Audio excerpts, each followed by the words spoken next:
Grace Elizabeth, or Gracie Henderson, was born on October 27, 1886, in Marys County, Missouri. She was the third of 10 children born to William and Mary Reagan Henderson. When Gracie was born, her father was 28 and her mother was 24. On the 1900 census, Gracie was 14, living with her parents and 7 siblings. The family had moved to Ozark County, Missouri, where her father was working as a farmer and her mother was working as a housewife. In 1908, when Gracie was 21, she lost her father, William. He died at the age of 50 due to pneumonia unexpectedly, leaving her mother widowed with 6 children still in the home. The next few years of Gracie's life left some questions. I found this information on her Family Search and Ancestry pages. Her Family Search page states on April 27, 1909, when she was 22, she married 24-year-old Riley Johnson. The page said they were married in Creek County, Oklahoma. Riley was a well-known teacher in the Ava area. I found several newspaper articles about him, most of them praising him for his teaching. One said he was voted the laziest person at a fundraising supper a school he was teaching at held. He did travel back and forth for his teaching jobs pretty frequently, and he sometimes took jobs in Oklahoma and then would return back to the Ava area when they were done. 1 year after their marriage, on September 23, 1910, Gracie gave birth to a daughter named Hilda, or Ruth, Johnson. That same year, the 1910 census listed Gracie and baby Ruth living in the town of Champion in Douglas County, Missouri. They were living with Gracie's older sister, Bertha Cheney, and her family. I then found Riley Johnson on the same 1910 census living in Denver, Colorado. He is living as a lodger, meaning he is paying to live in a house with people he has no relation to, so a boarding house. He states he is doing track work for the Tramway Company, which is a railroad company.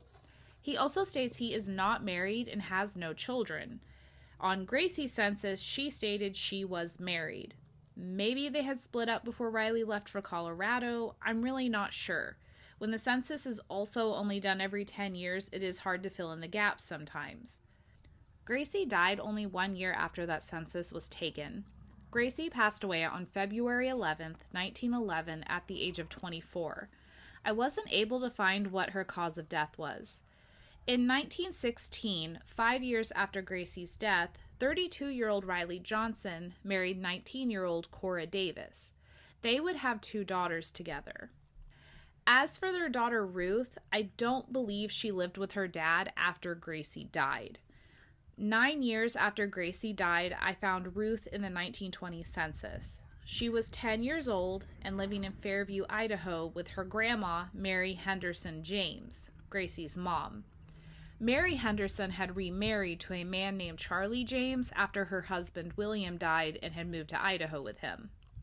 In the same 1920 census, her father Riley was living in Okmulgee, Oklahoma, working as a teacher. He was living with his wife Cora and their new baby. In the 1930 census, Ruth was 20 and living in Furnace County, Nebraska. In this census, she is living with her aunt and uncle, Edgar and Minnie Henderson Curry. Minnie was Gracie's younger sister. The same 1920 census showed her father had moved his family of 4 to Springfield, Missouri. He continued to teach and stay in Springfield the rest of his life. Riley died in 1962 at the age of 77 due to stomach cancer. He is buried in East Lawn Cemetery in Springfield, Missouri with Cora. In 1933, when Ruth was 23, she married Fred Evans. They would have 2 children together. On her marriage license, she listed her parents were Grace Henderson and Riley Johnson. Ruth passed away in 1996 at the age of 85 and is buried in Arapahoe Cemetery in Nebraska with Fred. Gracie is buried at Henderson Cemetery in Douglas County, Missouri. Her grave is on land that was once owned and farmed by her father, William Henderson. Her brother Robert deeded the cemetery land to the county several years after her and William were buried there, and it was then named Henderson Cemetery. Gracie is buried next to her parents, William and Mary. William is in between them, and they all 3 have similar headstone designs. I also cleaned William and Mary's graves. If you're interested in their story, I put a link in the description below. When I began my research on Gracie, I also found out that she didn't have a memorial page on Find a Grave. I went ahead and created her memorial page, entered her information, and I uploaded her cleaned headstone photo. I also requested that her page be linked with her parents, husband, and daughter Ruth, so hopefully the managers of those memorials will approve it. Here are the before and after pictures of her stone. I took the aftershot 3 months after the first cleaning. It was really, really dirty when I cleaned it. I know there's still quite a bit of staining to it, but it was just straight covered in black the first time I saw it. So I was impressed how different it looked. Again, I'll just let the D2 keep working and I'll recheck it at a later time. Rachel Stone was born on January 10th, 1874 in Madison County, Illinois.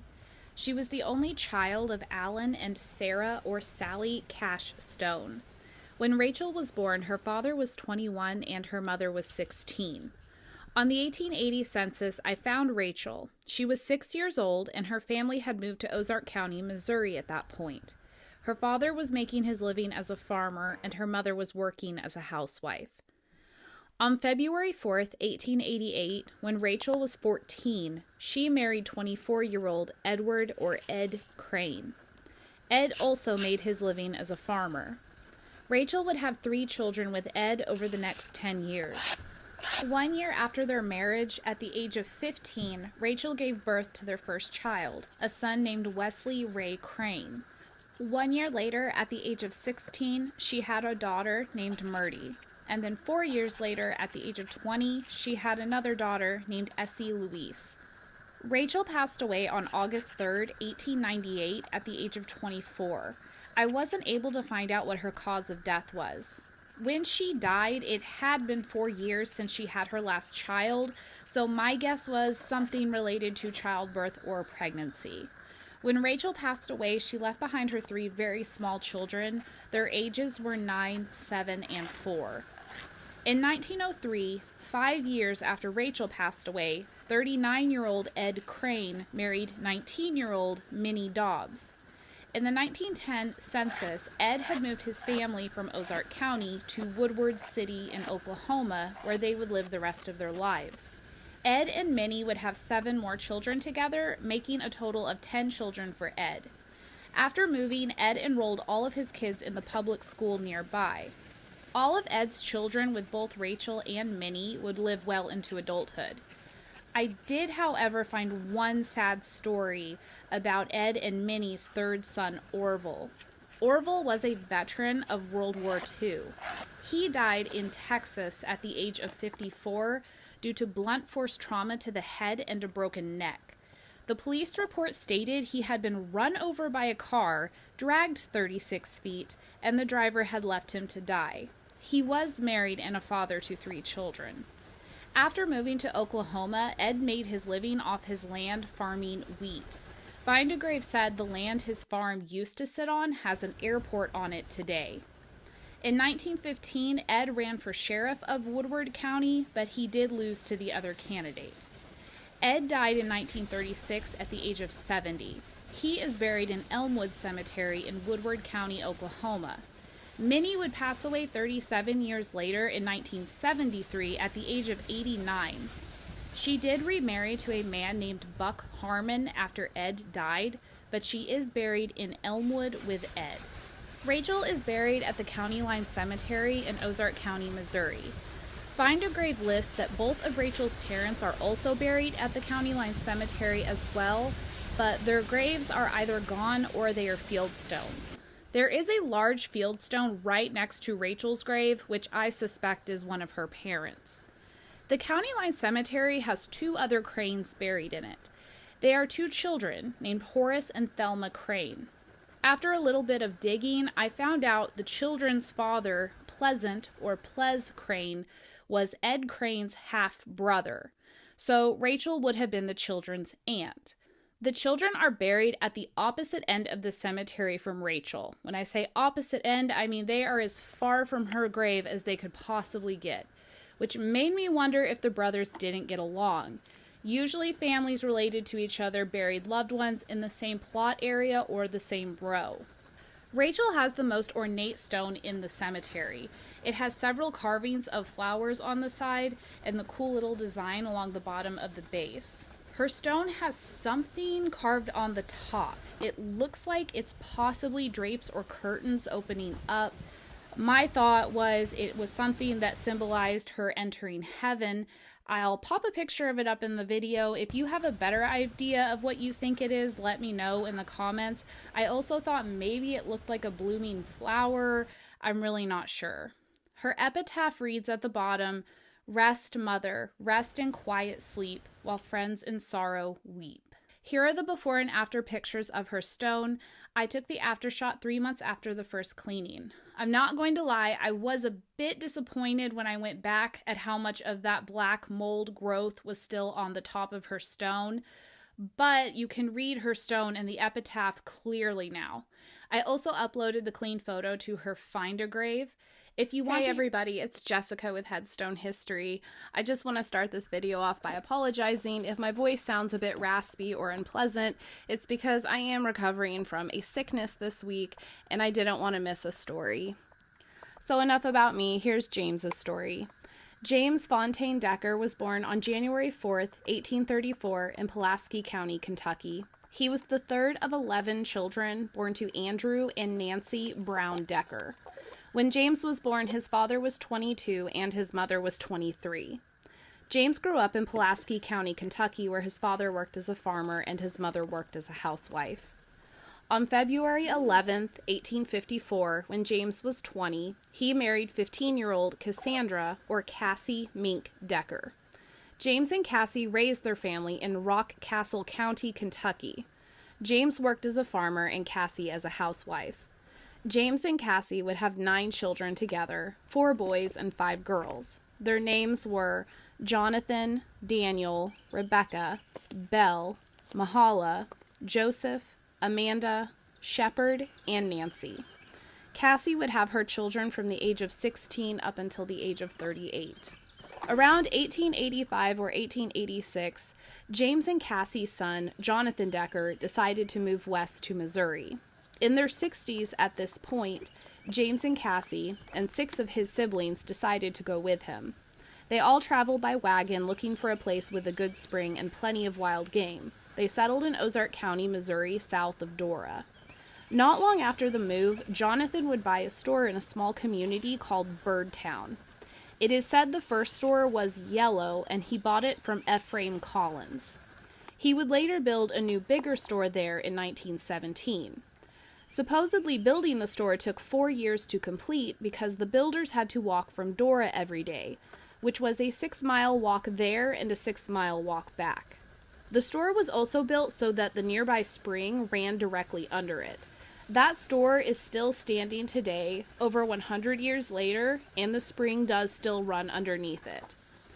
Jonathan also established a post office in the Birdtown community. His name suggestion of Birdtown was rejected by the post office because so many towns in the United States had that name and the post office said it would be confusing. He then suggested Bird Spring, which was also rejected for the same reason. He then decided to let the post office decide on the name, and they chose Toccoa. My search for any newspaper articles on the Decker family came up pretty short. Jonathan was mentioned the most for his store named J. Decker and Sons. For some reason, the paper did feel the need to report on one of their pets. This newspaper article was dated April 28, 1911. It stated, "Let Christians weep and prayers be said for Jonathan Decker's black dog is dead. He was suspected of having rabies, hence his departure by the shotgun route." I found this article, but no obituaries or articles about James or Cassie. James and Cassie would live the rest of their lives in Ozark County, Missouri. Cassie passed away first in 1912 at the age of 74. Her cause of death was listed as neurasthenia. Neurasthenia was a common term used back then to describe a condition caused by physical and mental exhaustion, and it was often associated with depression or emotional stress. Her death certificate stated her age contributed to her cause of death. Cassie and James were married for 58 years when she died. James followed Cassie 5 years later. James passed away on October 12, 1917, at the age of 83. James's cause of death was not pleasant. His death certificate stated he died from an abscess in his throat and jaw caused from decayed teeth. His old age and starvation contributed to his death. What was interesting about his death certificate was his son, Jonathan Decker, was the undertaker for his body. I looked up Jonathan's occupation on the census, and they all said he was a farmer. Another neat thing I found, the attending physician that cared for both James and Cassie and signed their death certificates was my great-great-grandfather, Dr. Paul Patrick. James is buried at the County Line Cemetery in Ozark County, Missouri. James is buried next to his wife Cassie and two of their children, Amanda or Mandy and Joseph Decker. I also cleaned Cassie and Joseph's stones and will be posting those videos soon. Amanda's was pretty clean and didn't need a full scrub down, so I just sprayed hers with D2. His stone has his name abbreviated as Jas F. Decker at the top. His epitaph reads, "A tender father and faithful friend." Here are the before and after pictures of his stone. I took the after shot 3 months after the first cleaning, but honestly, his stone cleaned up immediately the first day after I cleaned it. Right when I rinsed it off in the video, when I watched it back, I said, his stone reminds me of tiger stripes, and that was what I thought watching it back 3 months later. His stone just reminds me of tiger stripes for some reason. I uploaded his clean photo to his Find a Grave, and then I also typed in what his epitaph said, since his stone was so dirty before you couldn't read it at all. Susan Cash was born on May 3rd, 1842 in Johnson County, Illinois. She was the first of 7 children born to Nelson and Nancy Cash. Nancy's maiden name is unknown. When Susan was born, her father was 37 and her mother was 32. Susan grew up in Williamson County, Illinois, where her father worked as a farmer and her mother worked as a housewife. In 1860, when Susan was 18, she had an occupation listed on the census, but I couldn't make out what it said. I'm going to put a photo of it in this video. If you have any idea what this handwriting says, if you let me know in the comments, I would really appreciate it because I had no guesses. When Susan was a teenager, she had 2 children out of wedlock. In 1859, when she was 16, she had her son, William. 3 years later, at the age of 19, she had another son, Cornelius. She gave both the boys Cash as their last name, her maiden name, and no father is listed. When Susan was 36 years old in 1880, her family had moved to Douglas County, Missouri. Susan was single and living with her elderly parents, Nelson and Nancy, who were in their 80s at this point. Several of her Cash siblings were also living with them, but not her sons. Her sons would have also been grown up by now, and they were probably living on their own.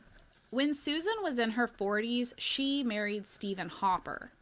Susan was Stephen Hopper's second wife. When Stephen was in his 20s, he married Sarah Jane Florence. Stephen and Sarah lived in Greene County, Illinois, and would have 9 children together over the course of 11 years. During their marriage, Stephen served in the Civil War for the Union, and he was in Sherman's March to the Sea. I can only imagine the horrible things Stephen saw and what he had to do during this march. After serving in the war, Stephen and Sarah continued to have more children.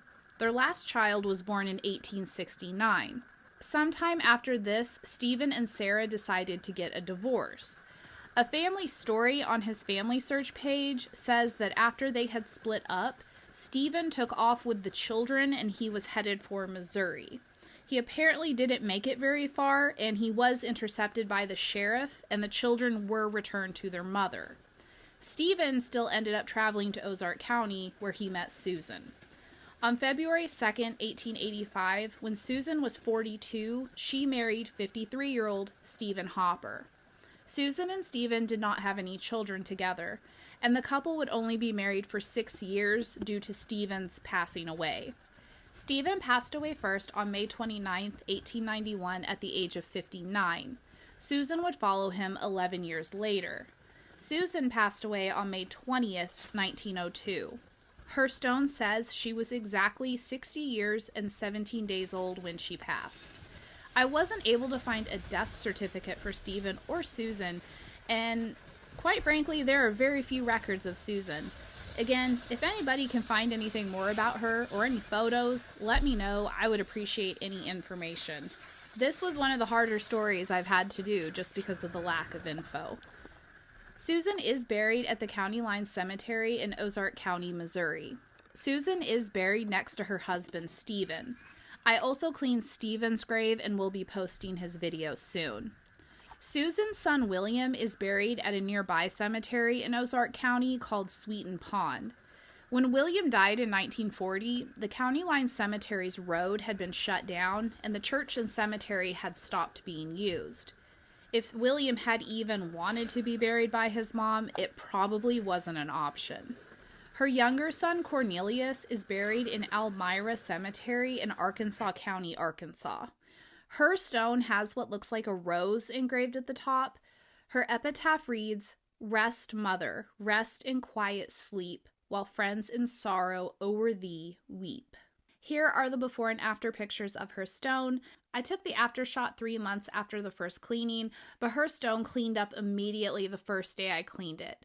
I uploaded her cleaned photo to her Find a Grave and updated what her epitaph said since it was so dirty you couldn't read it.